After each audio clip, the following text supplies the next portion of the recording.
So, thank you for the introduction. Leo has given me the unenviable task of trying to summarize the whole battery industry within a 15-minute presentation. So, we'll try and do as best as we can. So yes, just start off a quick review of the battery materials, taking a quick look at Roskill's automotive and cathode views as well. So, just moving forward, again, as Chris mentioned, speed reading competition. So really, if we start with our Automotive Forecast and how we really see the industry has developed and how it's expected to develop over the coming years. So the chart on the right here just shows our xEV sales forecast and total vehicle sales in the period 2005-2030. And we see that xEV, which is a combination of battery electric vehicles and hybrid electric vehicles, mild and micro as well, put in there. The sales have grown by 26% per year since 2010 through to 2018, and that's in comparison to the total vehicle sales of just 3%. Now that represents a market penetration of around 5.5% of the total vehicle market for xEVs, which represents around just shy of 5.4 million units. Now, if we break that down into the individual vehicle types that we see, this is mainly at the moment comprised of hybrid electric vehicles, forming just over around 50% of that, mild and micro as well, forming a significant portion, and battery electric vehicles forming around 25 to 30% of that total. Now, in our forecast period through to 2025, we see the growth of sales of xEVs increasing by around 29% per year. This is in comparison to total vehicle sales of about 1.7% per year. So really, all of this growth, or the majority of this growth that we're seeing, is expected to come from xEV sales. And we actually see that we expect peak ICE sales to be in around 2020 as the shift towards xEV vehicles and the increase in models being made available by major manufacturers continues. So overall, by 2025, we expect to see the xEV market penetration reach around 29% and exceed that 50% mark by 2029. So how is this really expected to impact the raw materials? Well, we can think about the batteries materials that are being used in these. We can look at the graphite in the anode materials, some lithium in the electrolyte as well. But it's really the cathode materials that are expected to cause these major strains on raw material supplies. So the chart on the right here shows the shift particularly towards NMC type cathode materials. So this chart shows the cathode usage for all lithium-ion batteries being consumed in portable electronics, in power and motive applications, energy storage as well. So there is really the shift towards NMC and NCA type cathode materials in particular. There is also, you can see in that chart, an increase in LFP as well, so that's lithium iron phosphate usage, particularly in our forecast period. And that's really as we start to see the costs of these battery materials start to be implemented more on their usage and specific cathode materials being used in applications with either fixed range routes, say in buses in particular. If we take a closer look also at the NMC cathodes, we can see that there's this shift towards higher nickel cathode materials, which has been ongoing. And this is really to increase that energy density, targeting subsidies, particularly in the Chinese market for electric vehicle production, but also to combat a lot of the range anxiety, which has been seen in consumer markets and has been a bit of a barrier to the uptake of electric vehicles. Now, the higher nickel cathode materials that are being favored at the moment are changing the types of raw materials that are being required in certain markets. So one example, in the lithium market in particular, there's a greater consumption growth for lithium hydroxide as compared to lithium carbonate. But it's also causing differences in the manufacturing process and further downstream. So specific manufacturing conditions are required for these higher nickel cathode materials, controlled environments, and also the managements and systems which are being inputted into the electric vehicles themselves, much more complex thermal management systems to cope with these higher energy densities as well. So these two charts really show how we expect the raw material demands to move forward. So this is just an indexed off demand in 2018. And we can see that the two charts on the left here, or the two lines on the left here for lithium and nickel are showing this strong demand growth. So lithium, we expect to see a 6-fold increase in raw material demand by the 2025. And there's really little opportunity for substitution of lithium as the present market stands. Nickel, again, as we expect to see the intensity of use of nickel in cathode materials increase. We're seeing a 4-fold increase in nickel consumption from batteries. But if we move across this chart on the right, that shift towards these higher nickel cathode materials is designing out cobalt and manganese. So we see a tail off in the demand, particularly from 2022 onwards as that starts to take place, though during this period, we expect to see a doubling in demand in the years to 2025 from battery applications. So taking a little look at the cobalt industry and how this is affecting the demand structure of the industry, we can see that batteries are really expected to take over the industry as a whole. So we can see growth from battery applications increasing by around 9.5% per year in the years to 2028 there, compared to other applications at just shy of 2%. And also, as I mentioned, we can see shifts in the actual cobalt materials which are being required. So much greater growth in demand for cobalt sulfate, which is required for these NMC type cathode materials, compared to cobalt oxide, which dominated really in the production of LCO cathode materials used in portable electronics predominantly. So the question really is, can the production of these materials really meet this demand growth? Well, this chart here really shows a bit of it needs to be explained a little bit. As we see it at the moment, the market really seems currently sufficiently supplied to meet cobalt demand, at least in the short to medium term, as there are significant stockpiles of cobalt that have been built up and are ready to be drawn down. There is significant refining capacity which is being in the pipeline, particularly in China, and it's likely that these capacities will be increased to meet this demand need. One thing that could be considered, though, is that when we look at refined cobalt, we see this as a complete package of materials, looking at the cobalt oxide, cobalt sulfate in particular, and cobalt metal. And it's likely that we could see some supply tightness or a tightening of that supply for particular cobalt products, so cobalt sulfate in particular.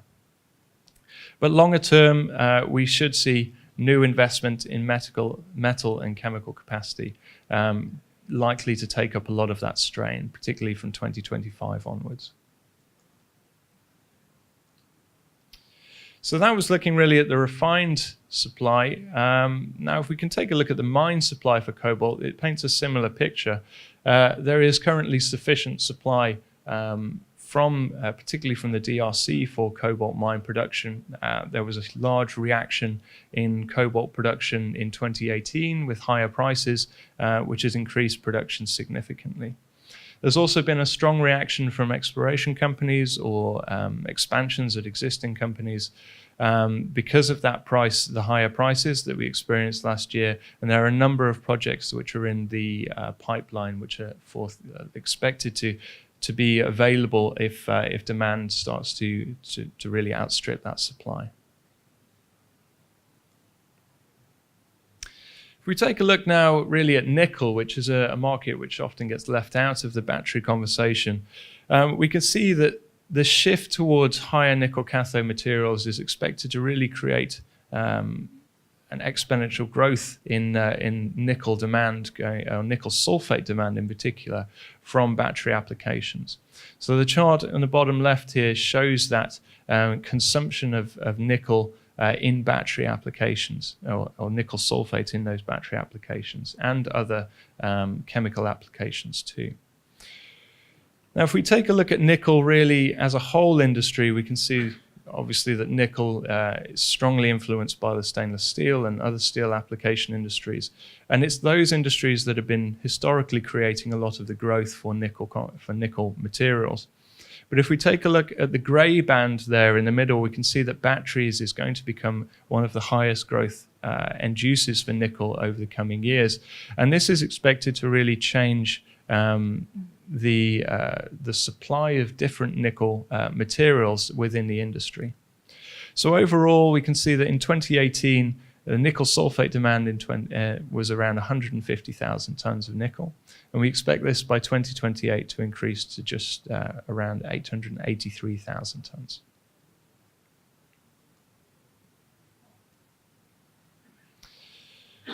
So if we take a look at the nickel sulfate supply and where this is expected to come from, this really paints a bit of a worrying picture.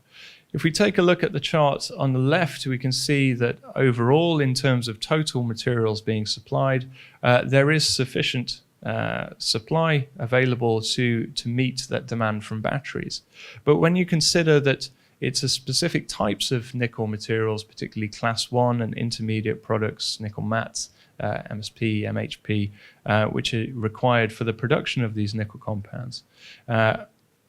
And the actual demand that comes from the other major end uses, particularly critical, it's a critical material in superalloys and in a number of other stainless or other stainless applications. We can see that the available supply which is left for nickel sulfate production for use in these batteries is only around 615,000 tons. So there's a bit of a shortfall forming there in the availability of the raw materials and intermediate products that are left over for processing into nickel sulfate.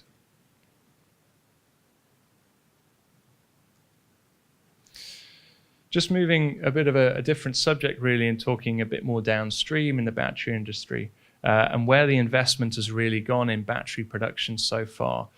We can really see that investment has been heavily focused on the Asian market, with China really being the main center of this. So this diagram shows the split of investment in battery manufacturing capacity in the Chinese market by province. We can really see there's some standout provinces in there, with Guangdong, Guangzhou and Henan really leading the way.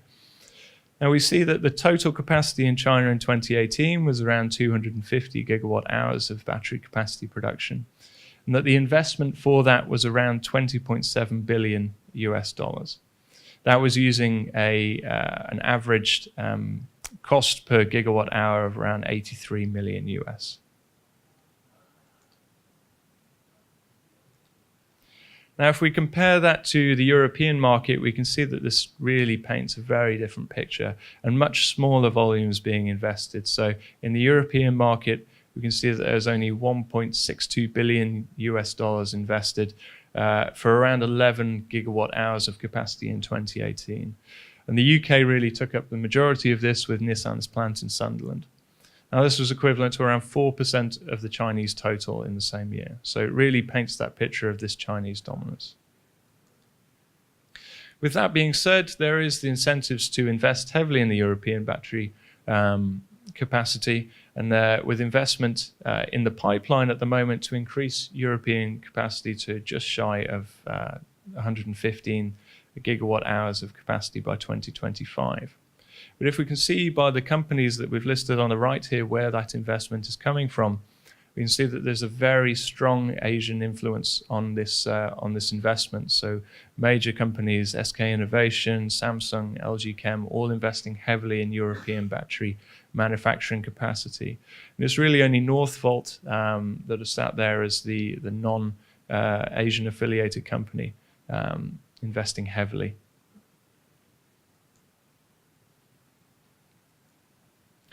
So finally, just to really clarify on how dominant the China is expected to become in the battery manufacturing capacity, this chart shows both current capacity in 2018 and the planned capacity or capacity which is in the pipeline at the moment in 2025. So we can see that all of the other countries combined totaling to around 323 gigawatt hours compared to China on its own of around 820 gigawatt hours. So very dominant for the Chinese market here. So that's just a bit more about Roskill. I think Leo might have some questions. Well, thank you very much, David, for a whistle-stop tour through the battery materials space. If we have questions from the audience, please do stick your hand up and ask David. I'm going to ask him some questions as well, but I'm sure you've got some good questions for him as well.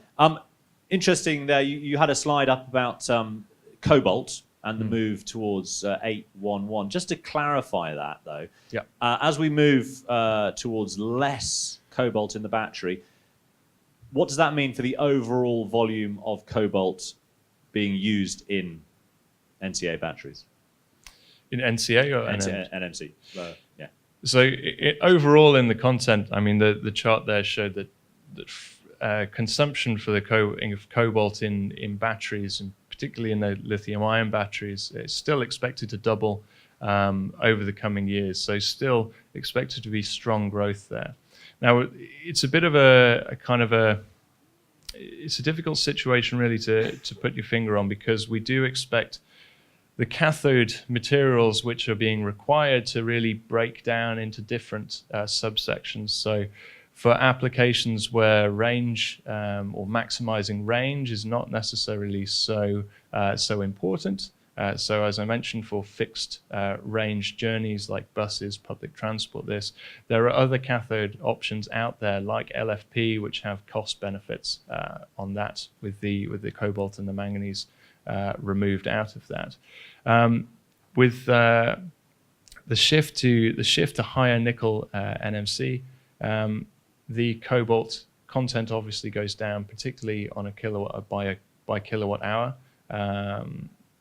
comparison, and the intensity of use there. So intensity of use set to drop, but overall the demand volumes increasing quite nicely for. Well, that's a key point that often is overlooked by investors. They think that cobalt isn't going to be used in batteries, only a small amount's going to be used. But actually, when you look at the total volume used, the cobalt is actually going up significantly. Yeah, certainly. And there's still other applications which, current cathode materials like LCO and lower nickel NMC materials are still very viable products for in portable electronics, in wearable electronics as well. So, do you have any insights into the progress towards producing a safe 811 batteries? Because I understand that it's quite difficult to get these batteries to function without bursting into flames and things like that. There have been significant developments, particularly over the past year. The production of 811 has been heavily invested in, and there's some major leaders. I think CATL is particularly looking to produce a commercialized 811 battery at the moment, and there are some 811 cells being used in automotive applications at the moment. Whether they are for more niche vehicles or more niche applications, we expect this to be the case. The advent of 811 really into the mass-produced consumer electric vehicle market still seems quite a period off. Firstly, on a cost basis, the cost of producing 811 cells is higher, either as a kind of a combination of those manufacturing environments that I was talking about, the raw materials as well. So there's still a way to go before 811 can really be seen as the dominant cathode chemistry, and we never really see 811 getting to that real dominant position. We see it more focused on performance vehicles and those where range is critical, energy density is critical. So once someone has built, though, a gigafactory, producing a particular type of battery. How easy is it for them to convert to an 811 formula? It depends on whether they're producing cathode material in-house and how that inputs into their cell design. With the gigafactory, particularly if you're making packs at that gigafactory, the whole management system that has to be input around that needs to be redesigned. So obviously, there's a huge material change in that. If you're producing the cathode materials, as I mentioned, there is a switch that you need to go to environments with low CO2, with low humidity in there, which necessarily isn't the case for lower nickel cathode materials. So there's an added investment in manufacturing equipment there, and that will also disrupt your supply if you are looking to switch over. Whereas the shift from, say, NMC 111 to 532 doesn't necessarily need that same investment in material and in equipment. So there is a bit of an additional cost which is brought on to getting to that 811 stage. So, I mean, the point of my questions is that really it's not that easy just to say, okay, there's another battery chemistry out there, we can just switch to that and use less cobalt. No, there will be inherent costs in that particularly. The question here from Willem. Let me bring you the mic. Yeah, thank you. Great presentation. In which metal you expect the most stress to develop in 5 or 10 years' time? 5 to 10 years' time, we still see the lithium market as being the most stretched in terms of producing battery-grade materials. The lithium market, obviously, there is a lot of capacity which is expected to come online. As Chris and Adrian were talking about before, there are numerous projects out there. But getting to the production of consistent battery-grade materials is really a stumbling block that a lot of companies have not been too successful with. Any disruptions to that supply, which are expected to come online in the future, there's little room for error in a number of those projects. So you could see deficits forming, particularly for battery-grade materials. That's interesting you say that because, you know, you'll hear so many people sort of saying, oh, well, the lithium market is heavily oversupplied. But it's all about the processing, isn't it, really? It is. It's taking it through the metallurgical route and producing the right materials. There is an oversupply of mined lithium, as you would call it, from spodumene production or lithium mineral production and brine production combined. There is an oversupply of lithium processing capacity in China, but not necessarily producing those battery grade materials. There's a lot of that material that has to be reprocessed at additional costs, and that's really where you start to see your supply chain costs add up. And as your presentation mentioned, there's a sort of similar story in the nickel market as well, whereby it's the processing to get that high purity nickel sulfate that is the stumbling block. Possibly. Yes, and it's particularly the feedstock for nickel. Whereas a lot of the investment, as a lot of the growth as in the recent history has come from stainless steel applications, which have been capable of using a lot more nickel pig iron. This is not necessarily the case for nickel sulfate production. So the investment has really been put into producing the wrong kinds of nickel products for this demand growth. Nickel pig iron could be used, but you would need to see a significant increase in prices to really make that a feasible option. Are there any new processes coming through to produce nickel sulfate from alternative feedstocks? I would probably have to defer you to our nickel and nickel sulfate analysts.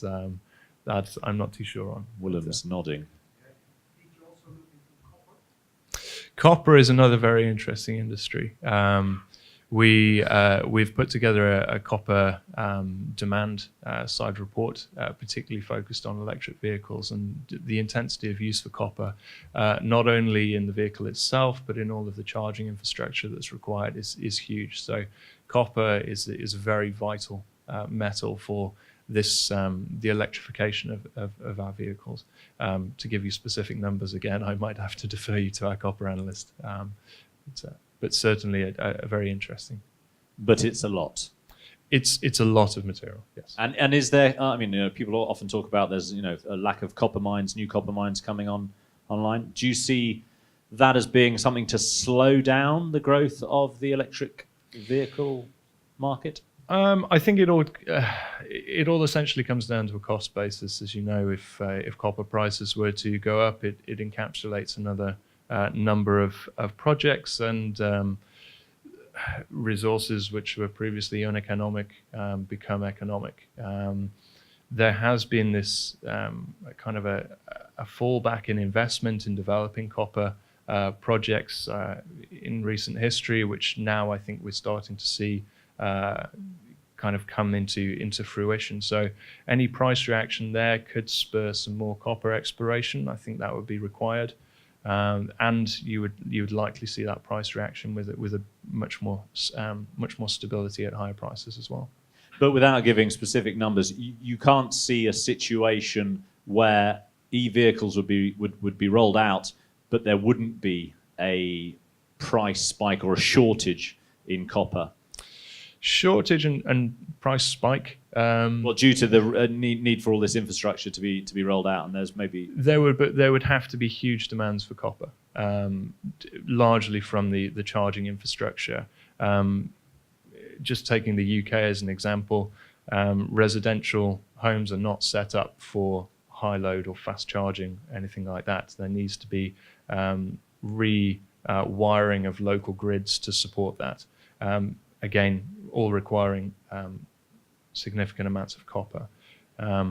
So, yes. Yeah, no, it's good. Analysts always tend to be very sort of factual, and they look at the numbers and everything, whereas mine spruikers tend to be a bit more sort of bullish on this. But it's interesting that you're saying that it's sort of so much copper is going to be required that it's hard to see a situation where there won't be more demand than there is supply of copper going forward. Again, I might have to defer you on the exact market balances there, but yes, the demand is expected to increase significantly. It's significant. Do we have any more questions from our audience? We've got a hand up over here. I got a quick question. One of our investees in our portfolio is a company making batteries using the NMCs. Mm-hmm. And obviously this company of ours addresses the electric bus instead of the passenger cars. Yeah. And our understanding is the lithiums are more addressable for the passenger's car, whereas the NMCs are more for city buses and specific routes buses. Do you foresee a change between one market to the other? Sorry, I'm not sure I quite... The lithiums? The lithiums going to the electric buses, yeah, and as well as the NMCs eventually being a solution for passenger cars. We understand Nissan has a facility making batteries in UK, mm-hmm, and ours is a Singapore company, but the manufacturing is done out of China in Jiangsu. Okay, I think the question, if I understand it, is really the differences between the battery requirements for passenger vehicles and those for buses. As I mentioned, the buses, particularly those with fixed route, the range is much more predictable, and therefore you can look at batteries which are maybe using LFP technologies. Or as we've seen, particularly in northern China, where temperature is a bit more of an issue, you're still seeing nickel metal hydride technologies being used. So there's a bit more flexibility there. Again, you could see that in passenger vehicles, particularly for more city runner cars, those with smaller ranges, which are being marketed as such, you don't necessarily need these high nickel cathode materials. So we do expect to see a bit of a split out of the cathode materials which are being required, maybe and at the higher nickel NMC for more performance or longer range models, and lower nickel or LFP type for more city runner and urban driving kind of cars. Question over here. Hi there, Edward Gusley with Pineda Capital. I was interested in your views on hydrogen fuel cells. They've just have not been a part of the lexicon here for quite some time. I wanted to get your perspective. Are they going to make a return? What are the dynamics affecting the market? I mean, the difficulty really with hydrogen at the moment is it's not really benefiting from the economies of scale which lithium has been experiencing over the past years with production costs coming down. So on a costing basis, they're still much higher cost than their lithium-ion battery counterparts.